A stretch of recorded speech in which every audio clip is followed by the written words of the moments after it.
Let me just remind everybody, I love my forehead. Oh dear, what a silly thing to say. You all of you silly little women with your silly little hang-ups about your forehead, is it? Of course you love your forehead. What's not to love? In fact, can I just... there we go, that's better. Now we can all see you.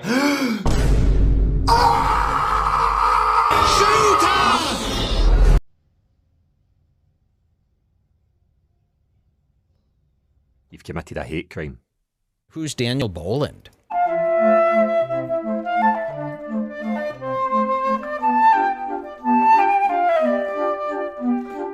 Oh, Daniel Boland, this is a heavy hitter. Do you guys know who this is? Let me just remind everybody, I love my forehead. I love my big African Aluko forehead. Oh, typical. Double standards, eh? She can say stuff like that and it's no problem, right? But I go up to a black person and I say, I just love... I've been watching you. I have been admiring from afar your big African forehead. And I would like to take some measurements, if that's okay with you. And they all start getting weird about it. I like my big lips. Oh, for God's sake, Eniola. Yeah. That is fucking bollocks, that. Yeah. I'm sorry. Excuse my language. How am I supposed to react to what you're saying there? You should really think about the people who are clipping up your videos. We can't be saying stuff like that. However, my calipers actually do double up as a lip measurer. And as you can all see, my lips are abnormally large, despite what the camera... Because you're watching on the TV and on your phones and stuff, and it's like an optical illusion. Makes me look like I don't have lips. But I do, I got lips. Loads of them. I like my big booty. I like it. They're all so proud of their big old cabooses, aren't they? And by they, I mean the ladies, of course. Though I think men don't want to have no arse either. You don't want to have no arse. They go from having really good strong arse, both like glutes and you can see it when they get just a little bit deconditioned. All of a sudden they just have a little sack of spuds in the training shorts, and next minute the wheels come off. And to think you wanted to silence Joey, eh, Eniola? Who'd be there to warn us men about our arses becoming small with age? You know, I'm going to heed his warning. I'm going to be doing multiple squats. Anyway, the point is, what was the point? Oh yeah, Eniola loves her. She likes her booty. She likes her big booty. Why does she talk like that? She grew up in Birmingham. Why does she talk like a road man from London? Well, she does. My hair, people have commented on my hair and my hairline. I've experienced stress-related hair loss. Oh, I mean, look, all right. Despite what you might think, I don't enjoy watching people fall apart at the seams. There's nothing funny about people suffering stress-related hair loss, all right? It's just... Eni Aluko is bringing this all on herself, you know? She's a bit of a simpleton. Allegedly. She's a very litigious simpleton. She's not so simple as to not know how to find a lawyer. Look at what she did to Joey Barton. There will be concurrent terms of imprisonment for each of these associated offences. She's got him a suspended prison sentence for basically saying what we all think about Eniola Aluko. If you don't know who she is, by the way, I've done other videos on her before. She's a retired professional footballer. She played for England, a lady footballer, and then she became a lady commentator. And she wasn't very good at it. And people just, they started putting two and two together. It's like, okay, she's a black woman. She gets everything wrong. Nobody enjoys her commentary or her punditry. And she keeps getting hired. And no one wants to hear her. And so eventually people started picking on her. Joey Barton not known for his tact, let's say. If you want to waste your money on that, buy that. I promise you, every single day I will tear a page out that book and wipe my shit pipe with it. Was one of the most vocal, or certainly one of the people with the biggest followings, who was attacking her on a regular basis. Shut the fuck up, you. You haven't got a clue what you're on about. Please get off my screen. But the problem is, Eni Aluko has spent now the last couple of years, it seems. I don't know when I made my first video about her, but it's been going on for ages now. All she talks about, all she does is whine and bitch every day about something new, not about something new. It's always the same. It's always about how DEI is a good thing and she should be there because she's earned it.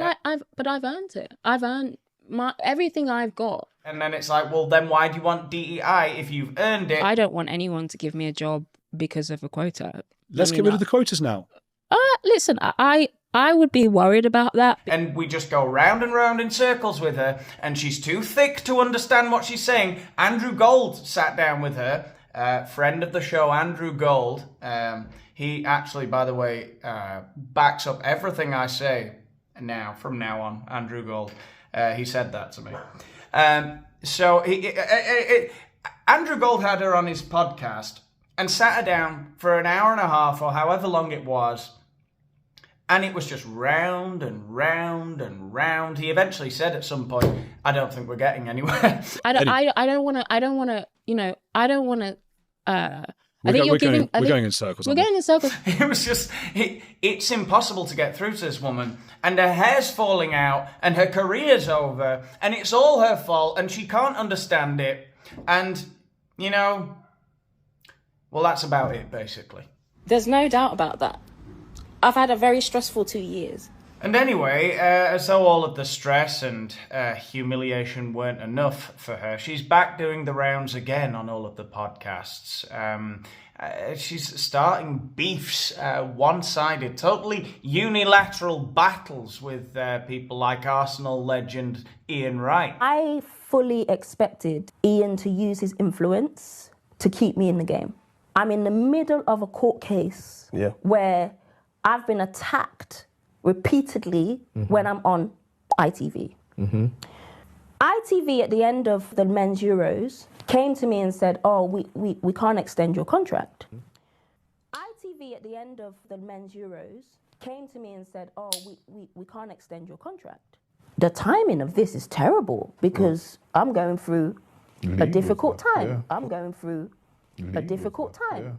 It would be the equivalent of Saka being racially abused and then you don't see him play for Arsenal or England. You expect people to go, keep playing, prove them wrong.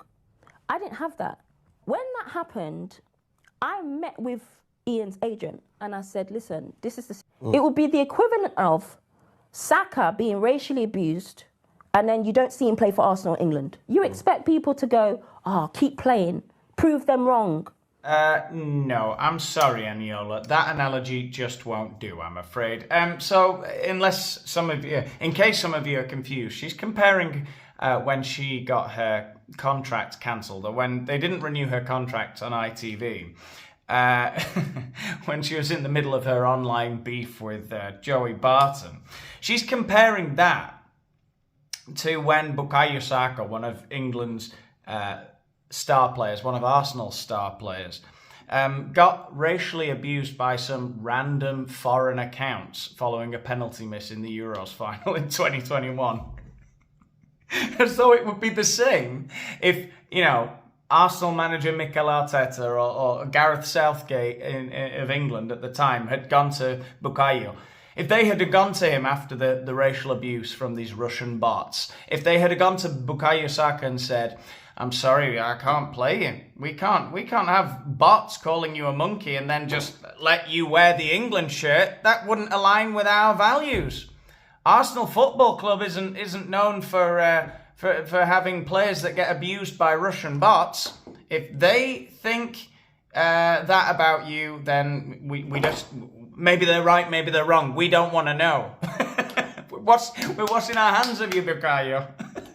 It's not the same. What happened to you, Eniola, is that I'd call them paying patrons, they're not exactly, but the viewers of ITV, the people who are responsible ultimately for ITV receiving ad revenue, they had been dissatisfied with your performance as a pundit and as a commentator for numerous years. And you're just not very good at it. People don't like to see you there. And yes, there is a bit of a misogynistic thing there. Men, I think, look, I don't really enjoy seeing women commenting on men's football. I don't enjoy it. Nobody asked you to be there.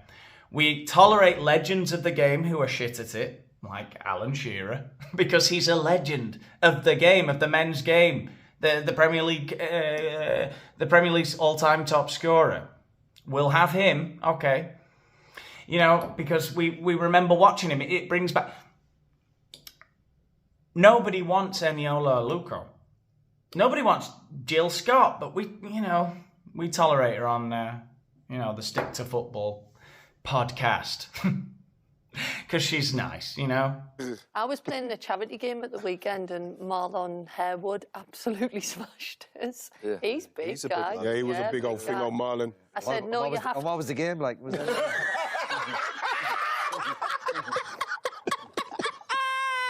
It's such a powerful image. She knows her place. Getting shouted over by Roy Keane and Jamie Carragher. That's her place at the end of the table. Talking about her cake shop. Anyway, I'm repeating myself. Look, anyway, she started this beef with Ian Wright here because he didn't stick up for her. She thinks that he should have thrown his weight about at ITV, saying, you must keep Eni Aluko. The people didn't want you there. The employers didn't want you there. The fans don't want you there. Nobody wanted you there. The advertisers were like, get her out. Okay, there's this massive dip every time she opens her mouth. And I'm really sorry that that is the case for you. But look, there are people with bigger problems in the world. All right? So shut up. Suck it up. Get better at it. Do your own thing. Set up a podcast. But just shut up. And I was probably what Wayne Rooney was in terms of like being the young kid on the the new kid on the block. Like mine, I was banging in goals at like 16, 17. Yes, love it, love it. Oh, it's got to go, it's got to go, it's got to go. Yeah, yeah. Is that in, Tubes? Oh, go on then. Play! Unlucky. Good camera save, Carly, by the way. Perfect. This is the one. Oh, unlucky. It's got to go. It's got to go. Come on, please. Oh no, she dropped his shot. That's it, Em. Love it, love it. Ah, get it down. Yes, it does put you in mind of a young Wayne Rooney. That was a few years ago. Eni Aluko in her physical peak, her prime. Very reminiscent of Wayne Rooney, a 16-year-old Wayne Rooney. Smashing one in from 30 yards out against Arsenal on his professional debut, yeah.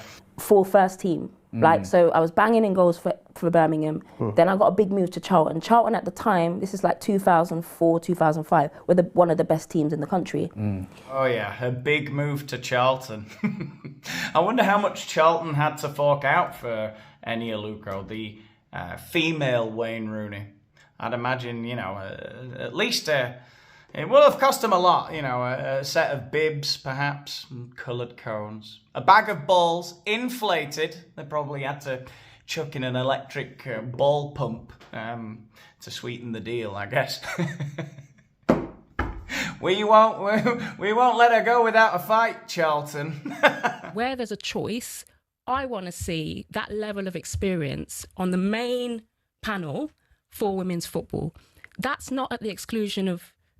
obviously I mentioned Nedum, obviously I mentioned Ian Wright. That's not at the exclusion of them. I'm saying... Uh-oh, Simon Jordan is looking less than impressed. Can we have a situation where the women are the main faces of women's sport and then the men play more of a supporting role? What does that look like? That might be Ian Wright doing pitch side hits 10 minutes before the game. It gives a bit of colour, a bit of context, goes to the main studio, and bang, you've got the faces of the game, whoever the 3 female pundits are. It's so crazy, her worldview. She's like, yeah, the men can be there, but we put them down in the rain outside, and then in the studio there's me and the girls, right? Nobody is tuning in. ITV are paying Needham Onoha and Ian Wright and people like that to come and do it. Ian Wright will do it for a low fee because he's obsessed with the women's game. He's really he is a massive supporter of the women's game for some reason, which is, you know, great. It's nice to see. I think his granddaughter plays, doesn't she? So whatever. It's like they're paying them because they know that's the only chance they've got of anyone tuning in to watch. Nobody's watching. Okay, you can't call the shots, Eni, because nobody wants you there. All right. So when you go into you're like calling these meetings with the ITV executives, like, now I think we should do. What would that look like? They're like, well, I'll tell you what it will look like. Fuck off. How about you fuck, and we will do what we think will make us more money, eh?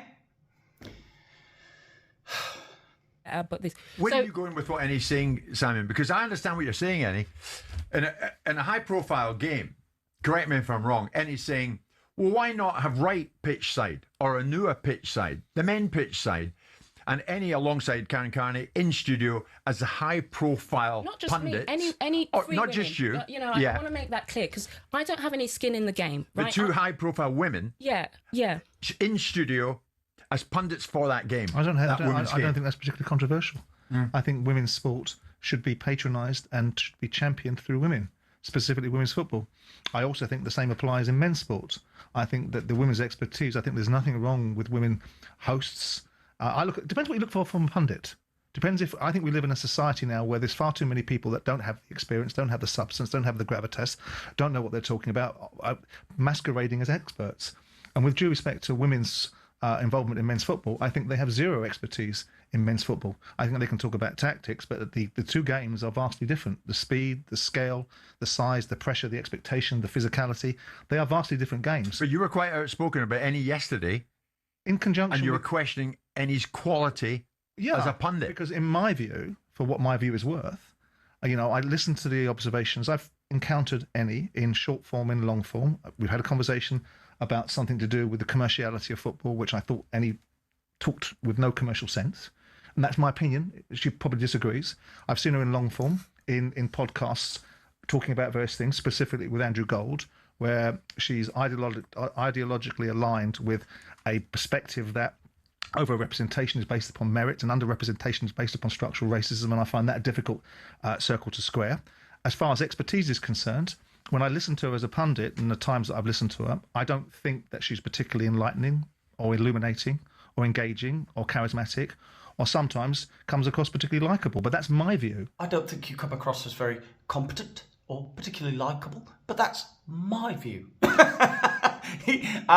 Simon Jordan. I love listening to Simon Jordan in the morning on TalkSport, and it's I'm getting all lightheaded. It's very late here. What am I saying?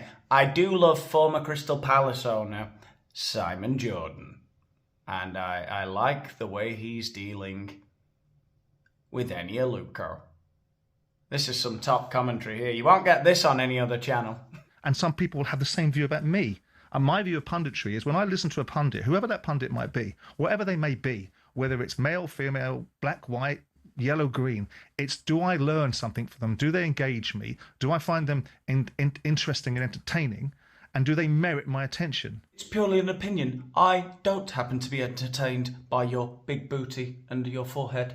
Take her away, please. I agree, though. We're not entertained. Boo! I'm sorry. Get her out of here. It's a cruel business, show business, but Simon Jordan in the mornings does not have any time for DEI. It's pure merit, okay? Not everyone's a Simon Jordan. He's a superstar. I love Simon Jordan. And that's my response to Annie, the what reasons would you why say I was to that? saying the things I said. He's sitting right beside you. Yeah, you know, it's an opinion, isn't it? Which we're all entitled to. I put value on opinions, right? You have to, because there's, you know, Depends where they come from, right? everybody has them, right? So I'm not going to listen to a mob on X who've never, ever put themselves in any situation to do anything close to what I've done in my career.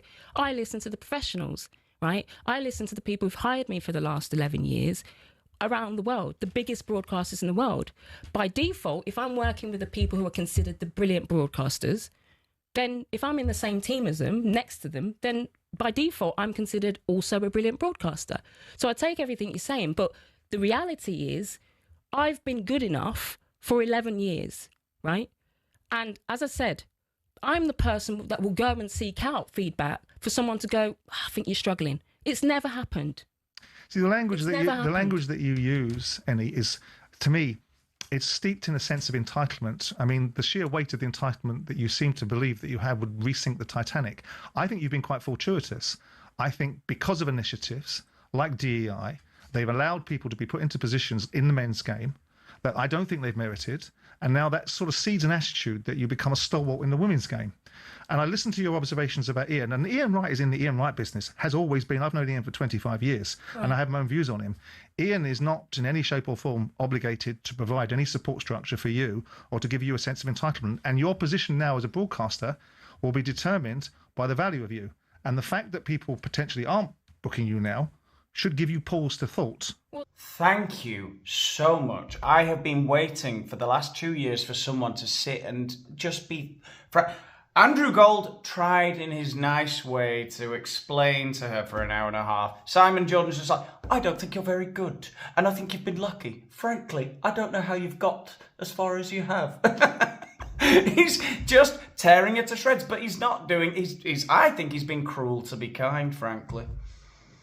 When I'm very philosophical about all these things. I agree. You need to tell people the reality. That I showed a clip of Joey Barton talking about this. It's like nobody's being honest with these people. Eni Aluko really believes that she's one of the greatest pundits of all time. Even Eni Aluko this week saying she was scared to go out the house. I mean, you know, I'll have to take that at face value, and I think she's been a really good women's footballer, but let's be honest, she shouldn't be talking about the men's game. She's had ample opportunity and she's not got better. For me today to say this week in the video, a peer group is saying to her she's doing really well. I'm like, okay, well, it's not her fault. She's clearly not getting the correct training to help her get better, or the correct constructive feedback loops. So I actually don't blame me, and I don't blame any of the girls. But if I'm an advocate for men's mental health, and I'm talking to champion men's mental health causes and going hiking, well, we've got to think about young women's mental health as well. It can't be beneficial to these young ex-women footballers to be in positions and having to shut down their social media feeds for the amount of abuse they're getting for not knowing their onions. Now, the lads can't but not have a go at them. If you don't know your onions, if you can't count, if you can't do basic arithmetic, and if you can't describe what loads of lads are actually seeing, then they're going to get frustrated and they're going to say stupid stuff on social media. And I don't think it's fair on the girls, but they should not be in that position for it to happen. Like, so who's the responsibility lie on? Does it lie on the social media networks to block out the noise? Does it lie on the broadcaster to take these people off the screens? People are lying to these women and other people on the intersection. You. And the fact that people potentially aren't booking you now should give you pause to thought about why they might not be. Hold on. The reason people aren't booking me is because I've taken myself out the firing line. My last conversation with ITV was, I'm taking a break from broadcasting. So you weren't disappointed then? Because that's what you just said a minute ago. You were disappointed. Disappointed about what? You just said that the conversation with ITV, you left that conversation and you were disappointed. So I'm assuming that the conversation about you not being a mainstay broadcaster with them was in part put forward to them, to you by them. So there's two conversations with ITV. So there's the conversation after the men's Euros, which was the end of my contract. I asked about, are we going to renew as is normal? And they said no. We're sort of cutting budgets and we're prioritising Ian Wright and Karen Carney. That was a conversation back in the summer of 2024. I was off screen for 9 months. We agreed that I would then do the Euros. That was after the comments about Ian Wright. We had a conversation. And at that point, I'd already decided I'm taking a break from this environment. This is no longer something that I think is serving So what's me. all this about then? But along the way, though. God bless you, Simon Jordan. Well done. He said everything that needed to be said. Hopefully that's the end of that. And I think I made some good contributions to this video, particularly towards the end, you know. But it needed to be said, and you needed to hear it. And you're happy that you've heard it, and you're going to give the video a like. You're going to subscribe if you haven't done so already. All right? Oh, I'll measure you, so help me God. What else? Oh yeah, let me know what you thought in the comments, and follow me on Instagram on X to know when I bring out a new video. Join my Patreon if you want to get some access to some exclusive videos that are up on there and help out with the channel even further. And I'll leave you with a lovely, thought-provoking outro from our star, Joey Barton. Goodbye. I felt Charlie Kirk getting killed is actually a bigger moment, a more seismic moment in history than Martin Luther King getting killed.